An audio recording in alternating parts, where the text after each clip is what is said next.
thy faithfulness, O God my Father. There is no shadow of turning with thee. Thou changest not, thy compassions, they fail not. As thou hast been, thou forever will be.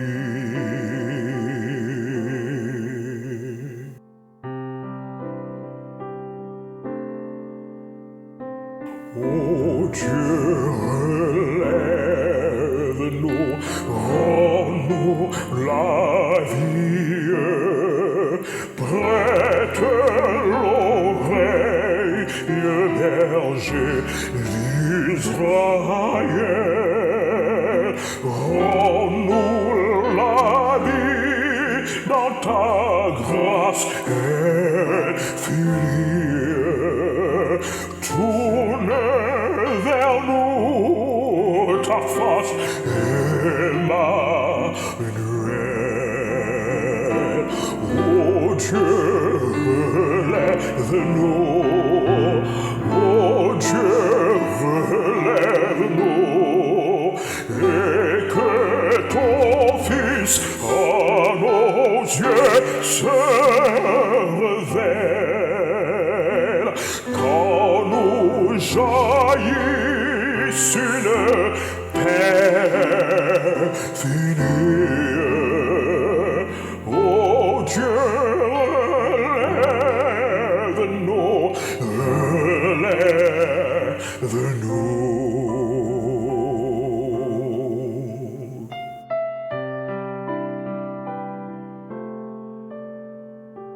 Pardon for sin and a peace that endureth, thine own dear presence to cheer and to guide, strength for today and bright hope for tomorrow.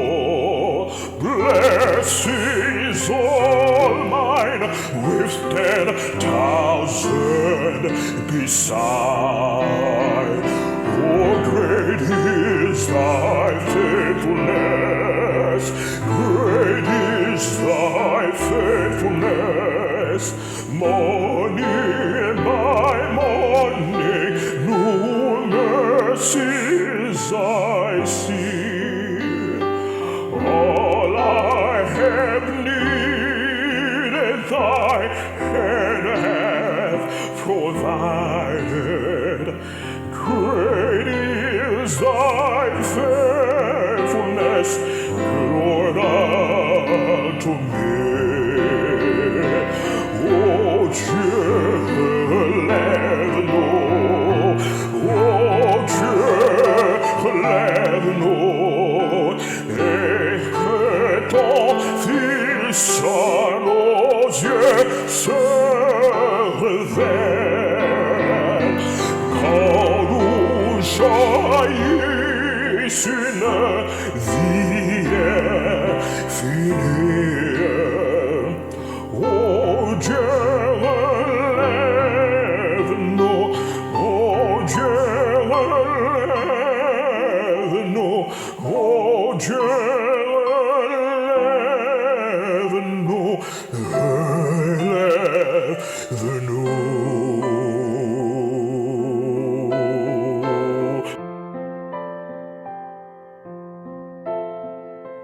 Oh Dieu, relève-nous, relève-nous.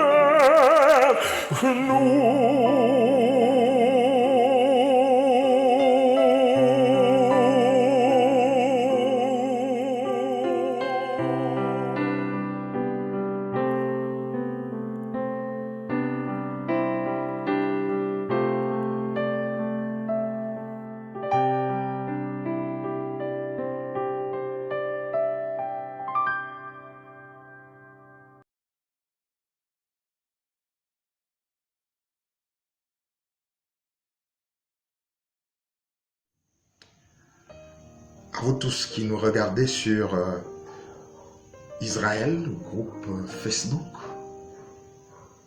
Je voudrais vous souhaiter un joyeux sabbat et je voudrais vous transmettre le salut fraternel de toute l'équipe de Le Sermon du Sabbat. Pour cette édition, notre émission s'enrichit d'une nouvelle rubrique. Tout de suite après moi, le pasteur Bob Akok se propose de nous faire le résumé, le condensé, l'économie de l'étude de la leçon de l'école du sabbat de la semaine qui vient de s'achever.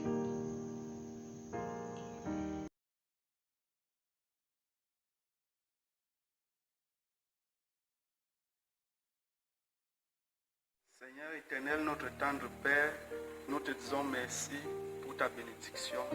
Dans le cadre de cette émission, nous voulons te prier de toucher le cœur de tous les enfants qui vont écouter le message de l'école du sabbat de ce matin.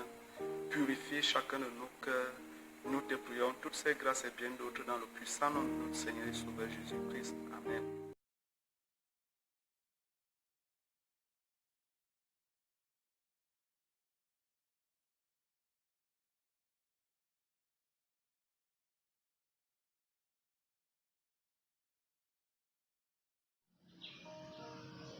Chers amis téléspectateurs, bonjour et bon sabbat.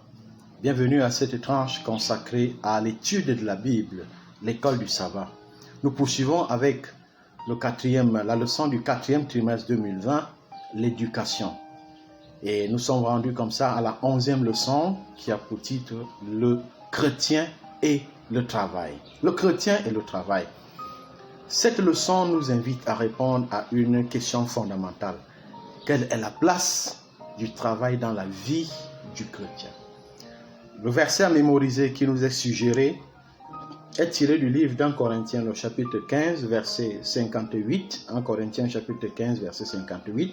Il est écrit: « Ainsi, mes frères bien-aimés, soyez fermes, inébranlables, travaillant de mieux en mieux à l'œuvre du Seigneur, sachant que votre travail ne sera pas vain dans le Seigneur. » L'objectif principal de cette leçon est, dans un premier temps, de nous aider à cerner la vision biblique du travail, mais également, cette leçon vise à nous emmener, à nous engager dans un travail acharné et diligent qui nous fait du bien, mais également qui honore Dieu. Tout au long de cette leçon, que j'imagine vous avez étudiée, vous aussi, il nous a été donné de réaliser que Dieu est l'initiateur du travail. Dans le livre de Genèse, chapitre 1 et le chapitre 2, il est clairement établi que Dieu est l'initiateur du travail. Il a créé le monde en 6 jours. Il se repose le 7e jour. Il donne la responsabilité à l'homme de dominer sur la création, de dominer sur la nature et les autres êtres qui l'entourent, mais également, dans le chapitre 2, verset 15, la Bible dit qu'il est placé dans le jardin afin de le garder et de le cultiver. Donc, tout au départ, le travail est une bénédiction de Dieu à l'homme. Le travail est quelque chose qui va avec la nature humaine. Alors, le travail devient pénible à cause du péché. Dans le chapitre 3 du livre de Genèse, à partir du verset 17 jusqu'au verset 18, il est dit que la terre est maudite, elle produit les ronces et les lianes, les épines, et le travail de l'homme devient pénible. Mais ça, ce n'est qu'à cause du péché. Mais pénible ne signifie pas dégradant, parce que, quoi qu'il en soit, l'homme doit continuer de travailler pour puiser là, n'est-ce pas, sa pitance, et pour trouver là, n'est-ce pas, le moyen de subvenir à ses besoins. Le travail, donc, demeure une bénédiction, d'après la leçon que nous avons étudiée. Une bénédiction parce que lorsque nous travaillons, nous avons la possibilité de trouver notre pain, de satisfaire à nos besoins. Nous nous maintenons en santé en faisant l'effort physique. Nous faisons également du bien aux autres parce que nous pouvons gagner de l'argent. Nous pouvons apporter aux autres le produit de nos champs et de nos ressources diverses. Le travail est une bénédiction, d'après ce que nous avons lu dans le psaume 90, verset 17. Alors, ceci étant, le livre d'Ecclésiaste, dans le chapitre 9, verset 10, dit ceci: tout ce que ta main trouve à faire avec ta force, fais-le, car il n'y a ni œuvre, ni pensée, ni science, ni sagesse dans le séjour des morts où tu vas. Tout ce que ta main trouve à faire avec force, fais-le. Il s'agit ici de nous inviter à travailler avec engagement, avec acharnement, avec détermination. Dieu lui-même a travaillé pendant 6 jours et il s'est reposé. Et à la fin de la création, à la fin du travail, la Bible dit que Dieu vit que tout ce qu'il fit était bon. Il y a donc pour nous ici de comprendre qu'un travail bien fait relève, n'est-ce pas, de la volonté de Dieu. Un travail bien fait est exaltant et fait tellement du bien à nous-mêmes, mais également un travail bien fait témoigne que nous sommes créés à l'image de Dieu et que nous avons le devoir de bien faire les choses. Alors, Philippiens chapitre 4 verset 8 dit que tout ce que nous faisons, nous devons le faire pour la gloire de Dieu. Nous devons faire les choses de manière à ce qu'elles soient approuvées, qu'elles soient justes, qu'elles soient correctes. Alors, dans le cadre du travail, il s'agit pour nous de travailler avec détermination, de travailler sans négligence, de travailler sans duperie, de travailler sans détournement, d'éviter de faire le malin pendant que nous travaillons. Parce que à travers notre travail, nous prêchons Christ. Un travail bien fait honore Christ. Pour le chrétien, c'est un devoir, c'est une obligation de bien faire son travail. Enfin donc, s'il y a quelque chose à retenir de cette leçon, il s'agit pour nous de comprendre que nous devons travailler pour la gloire de Dieu et pour son honneur. Nous devons travailler parce que c'est de là que nous trouvons notre pitance, c'est de là que nous pouvons résoudre nos besoins. Nous devons travailler parce que cela fait du bien à nous-mêmes, mais également à ceux qui sont autour de nous. Et nous avons le devoir de travailler, de nous améliorer, de nous performer parce que Dieu nous a donné des compétences et partout où nous nous trouvons, nous devons bien faire notre travail pour la gloire de Dieu, pour notre bien et pour le bien des hommes. Que Dieu vous bénisse et qu'il vous donne la grâce, n'est-ce pas, de faire l'expérience d'un travail bien fait, d'un travail noble. Bon sabbat à vous.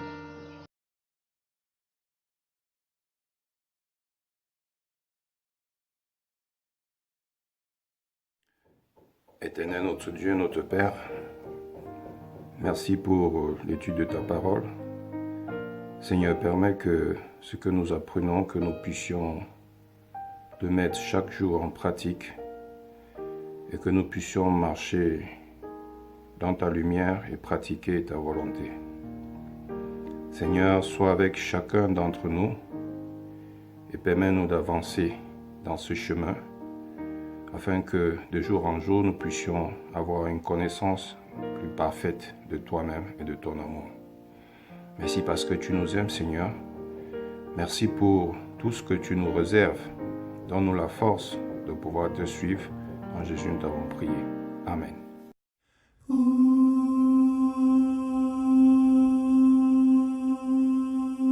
When peace like a river attendeth my way, when sorrows like sea billows roll,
house of the Lord.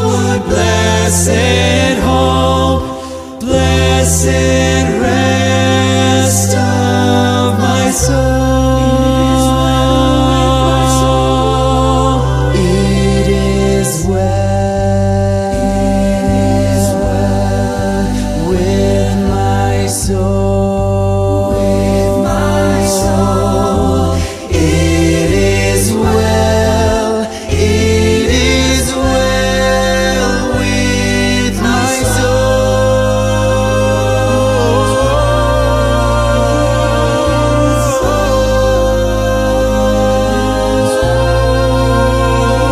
And Lord, haste the day when my face shall be sight.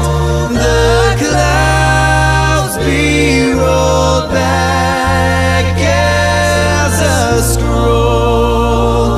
The trumpet shall sound, and the Lord shall descend. Even so, it is well with my soul.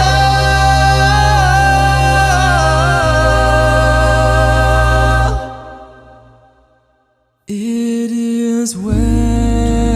It is well with my soul. With my soul.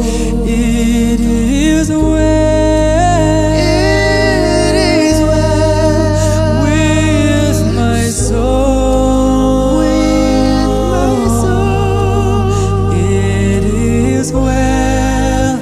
It is well with my soul.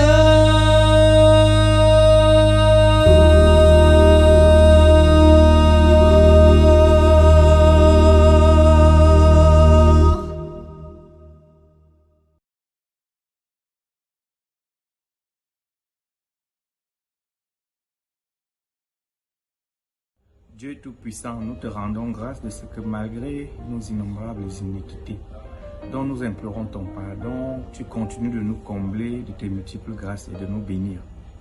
Nous t'invoquons, notre Père, de bien vouloir nous accorder un corps nouveau rempli de pardon, de tolérance et de pitié, afin de continuer de mériter d'être tes serments partout dans le monde. Nous requérons ton Esprit Saint, ô Seigneur, afin que nous assistions et que nous parvenions à respecter ton plus grand commandement, aimer nos prochains comme nous-mêmes. Nous t'avons ainsi élevé cette prière par les mérites et les grâces de ton Fils, notre Seigneur et Sauveur Jésus-Christ. Amen.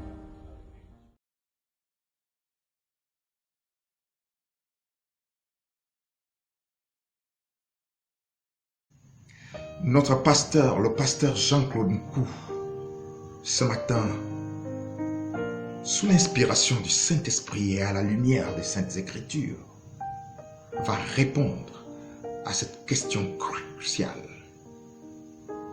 Qui montera sur la colline de l'Éternel? Et pour se faire soutenir, pour se faire accompagner, deux lectures seront faites. L'une par Adrien Roger Abena Tagwe, la deuxième par Crescence Tagwe, pour argumenter son propos. Voici le sermon du sabbat par le pasteur Jean-Claude.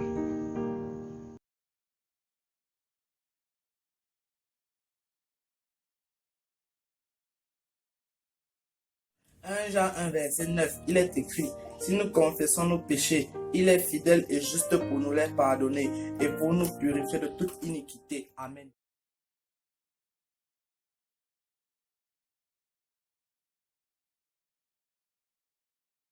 Éternel, notre Dieu, notre Père qui est dans les cieux, nous te disons merci en cette journée parce que tu es notre Créateur.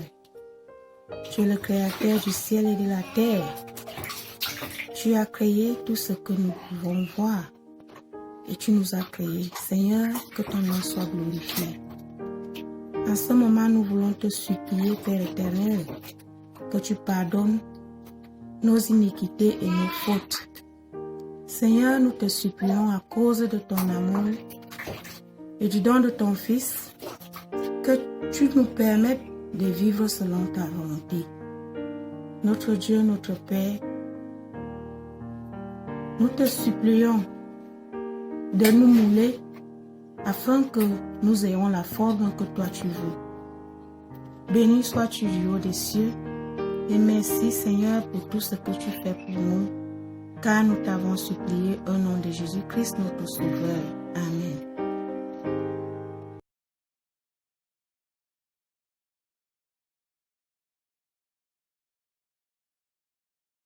Somme 24, du verset 3 au verset 5. Il est écrit: Qui pourra monter à la montagne de l'Éternel? Qui s'élèvera jusqu'à son lieu saint? Celui qui a les mains innocentes et le cœur pur, celui qui ne livre pas son âme au mensonge et qui ne jure pas pour tromper. Il obtiendra la bénédiction de l'Éternel, la miséricorde du Dieu de son salut. Amen.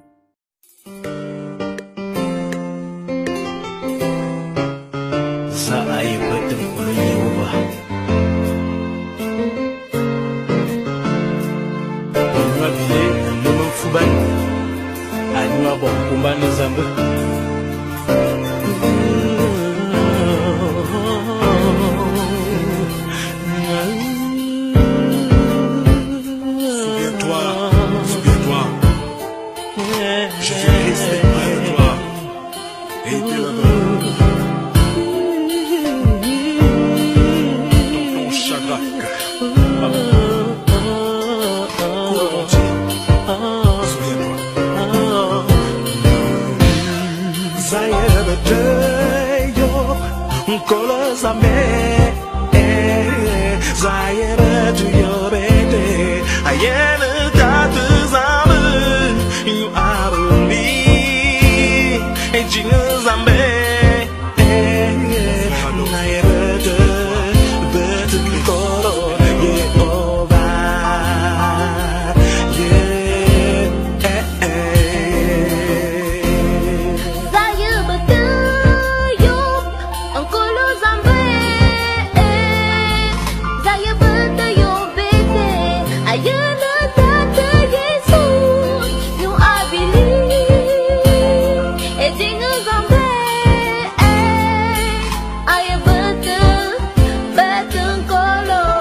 fait reposer dans le vert pâturage. Il me dirige près des eaux paisibles. Même quand je marche dans la vallée de l'ombre de la mort, je ne crains aucun mal, car Seigneur, je sais, tu es avec moi.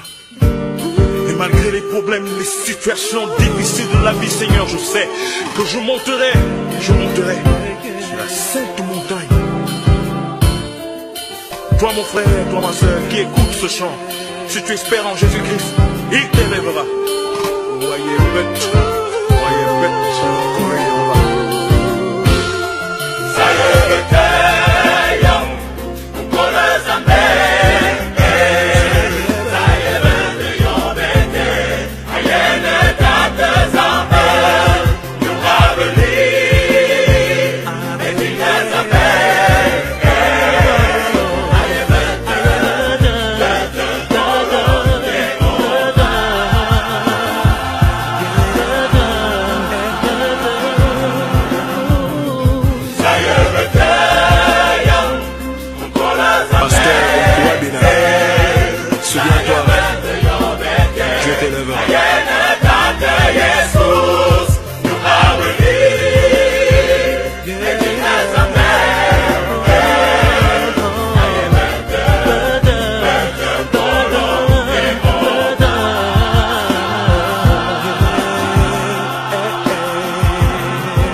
si tu aimes comme Jésus. Pasteur Doubizan, Serge Bernard, Dieu t'élèvera, Dieu t'élèvera. Je lève les yeux vers les montagnes, d'où me viendra le secours. Le secours me vient de l'Éternel, lui mon Rédempteur.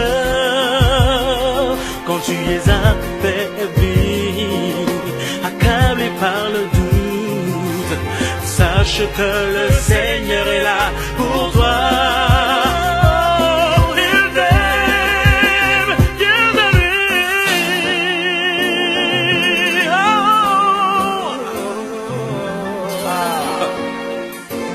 Jean-Claude Nkour, c'est mon nom.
Chers frères et sœurs en Christ, chers amis auditeurs, bonjour et bon sabbat.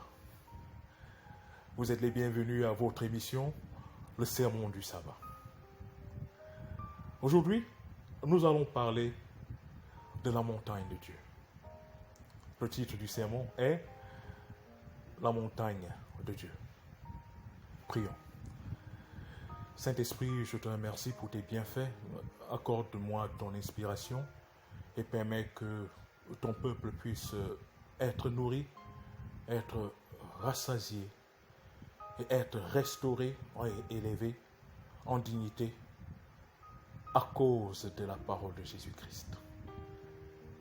Ouvre nos oreilles et apprête nos cœurs, notre esprit, afin que nous puissions mettre en pratique ce que tu vas nous enseigner tout à l'heure, parce que nous l'avons prié par la foi au précieux nom de Jésus-Christ.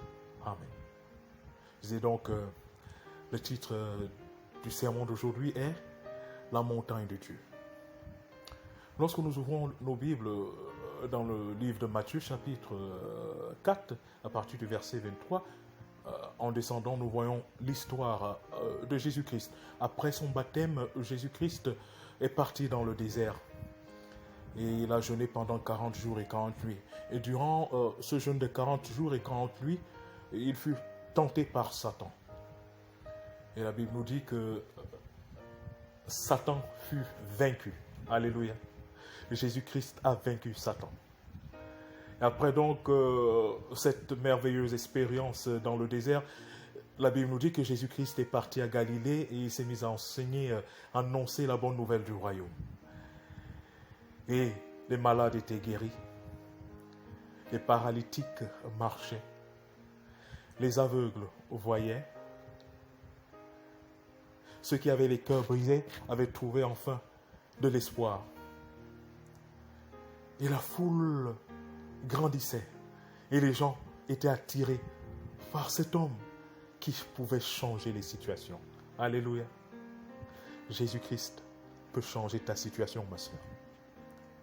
Jésus-Christ peut changer ta situation, mon frère. Ouvrons nos Bibles. Nous allons lire parce que il faudrait que vous puissiez être témoin vous-même de ce qui est écrit. Matthieu chapitre 4 à partir du verset 23, il est écrit. Jésus parcourait toute la Galilée, enseignant dans les synagogues, prêchant la bonne nouvelle du royaume et guérissant toute maladie et toute infirmité parmi le peuple. verset 24, sa renommée se répandit dans toute la Syrie et on lui amenait tous ceux qui souffraient de maladies et de douleurs de divers genres, des démoniaques, des lunatiques, des paralytiques, et il les guérissait.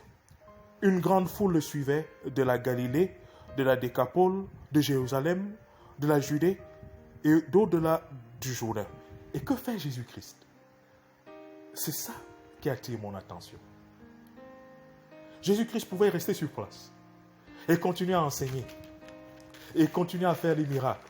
Mais que fait Jésus-Christ? D'où vient le titre de notre sermon, La montagne de Dieu? Matthieu chapitre 5, verset 1er. Lisons ce que Jésus-Christ vient faire. Voyant la foule, Jésus monta sur la montagne. Alléluia. Jésus-Christ fait quoi? Il monta sur la montagne. La foule qui suit Jésus-Christ, Jésus-Christ décide de monter sur la montagne. Et en montant sur la montagne, en grimpant sur la montagne, le peuple le suit et le peuple aussi monte. Et vous voyez, quand on monte, il y a le processus de quoi? D'élévation. Alléluia. Le peuple est élevé parce que le peuple suit Jésus-Christ. Le peuple est élevé. Le peuple monte. Jésus-Christ monte. Le peuple monte avec lui. Jésus-Christ monte et le peuple monte avec lui. Alléluia. Jusqu'au sommet de la montagne. Alléluia. Quelle est ta situation? Quelle que soit ta situation, fais comme ce peuple. Fais comme cette foule. Ils n'étaient pas satisfaits d'être guéris. Ils n'étaient pas satisfaits d'être délivrés. Mais ils savaient qu'il y avait autre chose avec le Seigneur. Et lorsqu'ils ont vu Jésus-Christ monter sur la montagne, ils ont compris. Ils ont compris qu'il faut suivre Jésus-Christ. Étant déjà guéris, ce n'était pas suffisant. Il fallait une autre guérison, celle de l'élévation spirituelle. Ils ont suivi Jésus-Christ. Jésus-Christ grimpe, il grimpe avec le Seigneur. Jésus-Christ monte, il monte avec le Seigneur. Jésus-Christ monte sur la montagne, ils sont avec Jésus-Christ, balle aux pieds sur la montagne. Alléluia. Suivons Jésus-Christ. Faisons comme cette foule. Grimpons sur la montagne. Montons avec le Christ sur la montagne. Et notre situation sera définitivement changée. Alléluia. La montagne de Dieu. Et que vient faire Jésus-Christ? Arrivé au sommet de la montagne. Ouvrons nos Bibles. Dans Matthieu chapitre 5, on continue. Verset 2. Puis ayant ouvert la bouche, il les enseigna et dit: Heureux les pauvres en esprit, car le royaume des cieux est à eux. Alléluia. Heureux les affligés, car ils seront consolés. Alléluia. Jésus-Christ est en train de leur parler maintenant. De quoi? De l'élévation spirituelle. Du retour prochain. De la nouvelle Jérusalem. De la cité de Dieu. Car sur terre, nous sommes des pèlerins. Nous voyageons. Nous sommes des passagers. Mais nous devons nous rappeler que même si Christ nous guérit ici-bas, même s'il nous donne ce que nos cœurs désirent, nos yeux sont fixés sur où? Sur la sainte montagne de l'Éternel, la nouvelle Jérusalem. Alléluia. Alors le peuple grimpe avec Jésus-Christ sur la montagne. Et arrivé au sommet de la montagne, Jésus-Christ commence à bénir le peuple. Les béatitudes. Heureux les miséricordieux, car ils obtiendront miséricorde. Alléluia. Heureux ceux qui ont le cœur pur, car ils verront Dieu. Les conditions. Mon frère, ma soeur, chers amis auditeurs, les conditions pour aller sur la montagne, pour monter sur la montagne. Voici les conditions. Oui, sur terre, il peut faire beau. Mais c'est un plaisir qui a un petit temps. Nous ne devons pas être satisfaits de ce que nous avons ici-bas. Le succès à l'école, le succès dans le travail, le succès dans les business, le succès dans les entreprises, le succès dans tous les projets, le succès dans ton foyer, le succès dans ta santé. Si nous nous limitons seulement à ces succès, oui, ce peuple avait été guéri. Cette foule avait été délivrée par Jésus-Christ à Galilée. Mais Jésus-Christ savait que ceci n'était pas suffisant. Il fallait qu'il monte sur la montagne de l'Éternel. Alléluia. Jésus-Christ te dit aujourd'hui, suis-moi. Ne regarde pas ces succès momentants, ces succès qui ont un temps limité. Regarde sur le véritable succès, sur la véritable élévation qui est sur la montagne, la sainte montagne de Jésus qui arrive bientôt. Jésus-Christ nous montre, il marche, il monte, il monte sur la sainte montagne. Et le peuple, la foule a suivi Jésus-Christ en grimpant avec lui sur la sainte montagne. Alléluia. Mais il y a les conditions. Pour arriver à la sainte montagne, pour grimper à la montagne de Dieu, il y a des conditions. Et voici ces conditions. Heureux les affligés, car ils seront consolés. Heureux les débonnaires, car ils hériteront la terre. Heureux ceux qui ont faim et soif de la justice. Nous devons avoir faim et soif de la justice. Alors nous serons heureux jusqu'à la sainte montagne. Heureux ceux qui sont miséricordieux, car ils obtiendront la miséricorde. Voilà les conditions.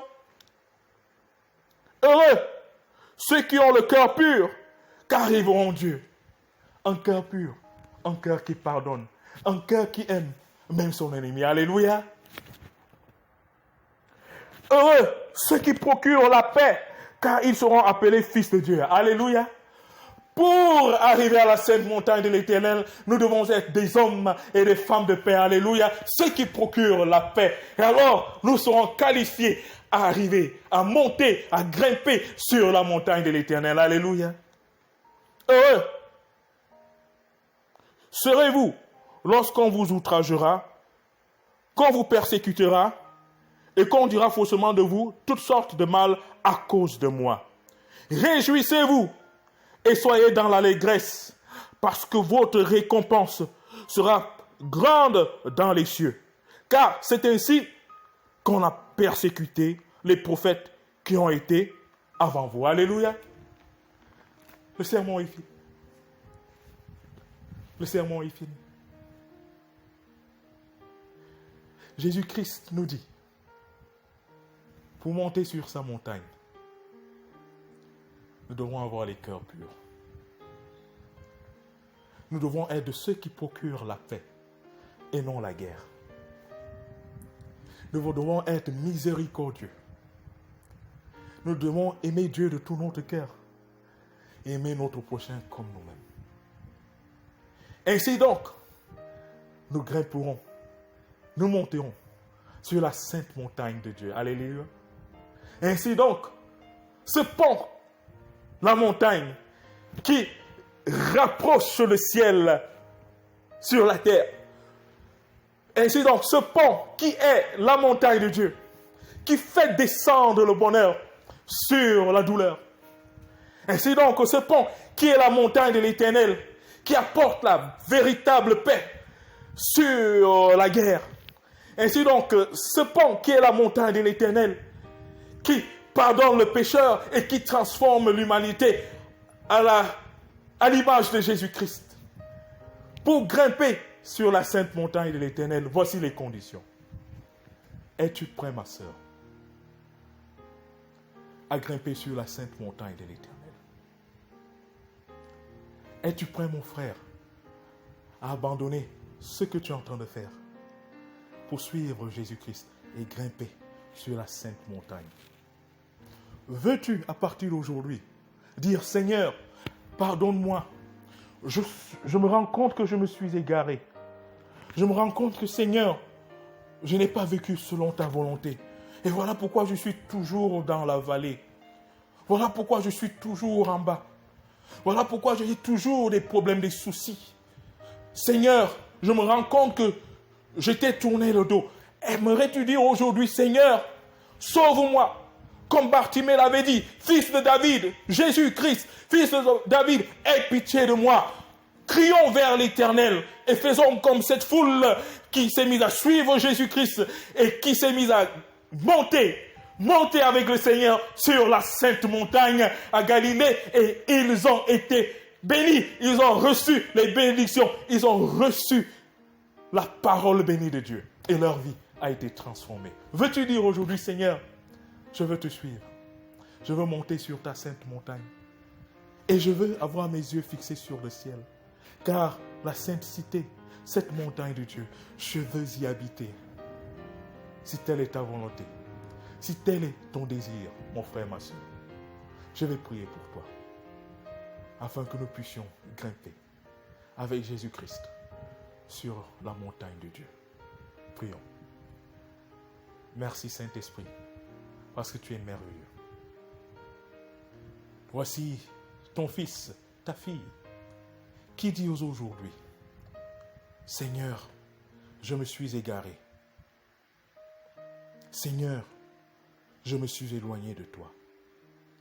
Et je me rends compte qu'aujourd'hui, si je suis dans la vallée de la maladie, si je suis dans la vallée du chômage, si je suis dans la vallée du péché, si je suis dans la vallée de la rébellion, si je suis dans la vallée de la pauvreté, si je suis dans la vallée de l'ignominie, si je suis dans la vallée de la fornication, si je suis dans la vallée de l'adultère, si je suis dans la vallée de la sorcellerie, si je suis dans la vallée de l'égoïsme et de l'égocentrisme, si je suis dans la vallée de la méchanceté, ô Éternel, aie pitié de moi. Tiens-moi par la main et conduis-moi afin qu'ensemble nous puissions grimper sur ta montagne et atteindre le sommet, afin que s'accomplisse ce que tu as dit dans ta parole.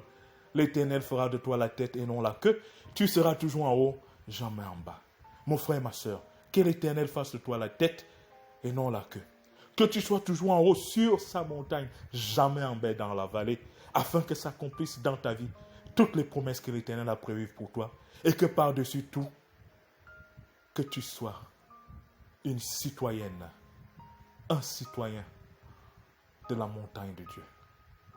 C'est au nom de Jésus-Christ que nous avons prié. Amen.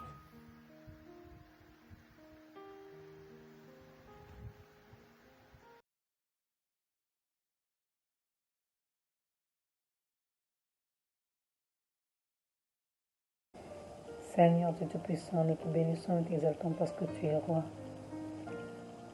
Tu es digne de louange et nous t'adorons, nous élevons plus au-dessus de ton nom. Parce que tu es le créateur de l'univers. Merci Papa pour tes bienfaits dans notre vie. Merci parce que tu nous donnes le privilège d'être tes enfants.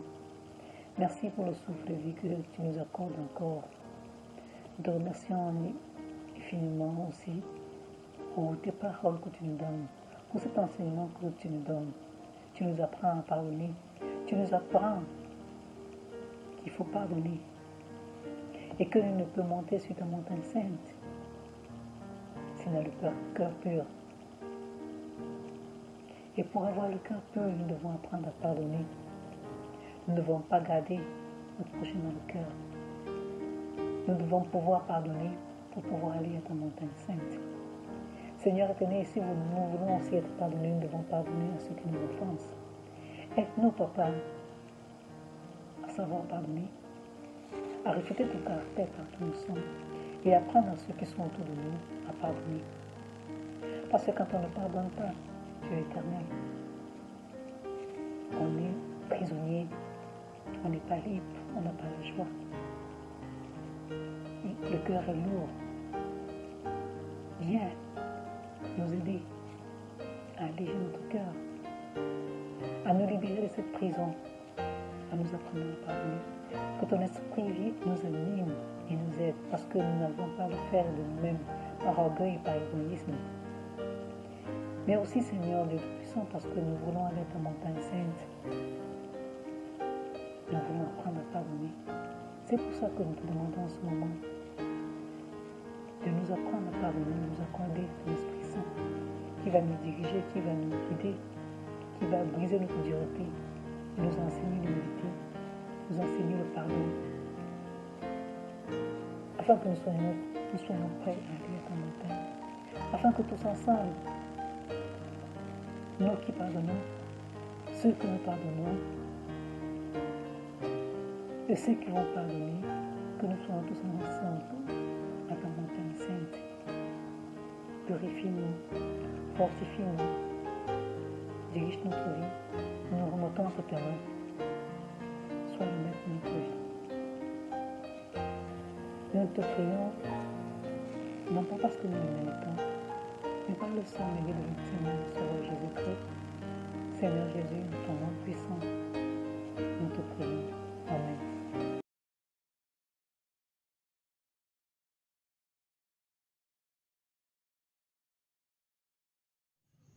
Chers amis, chers frères et sœurs, alors que notre sœur Edwige Debout vient de nous consacrer à l'Éternel, vient de nous confier dans les mains bienveillantes de notre Dieu, il ne me reste plus qu'à vous souhaiter une agréable semaine, un bon et joyeux sabbat, et à vous dire rendez-vous sabbat prochain pour une nouvelle édition de Le Sermon du Sabbat, pour une nouvelle rencontre avec la parole de Dieu, pour une nouvelle expérience. Joyeux sabbat et à sabbat, selon la grâce de Dieu.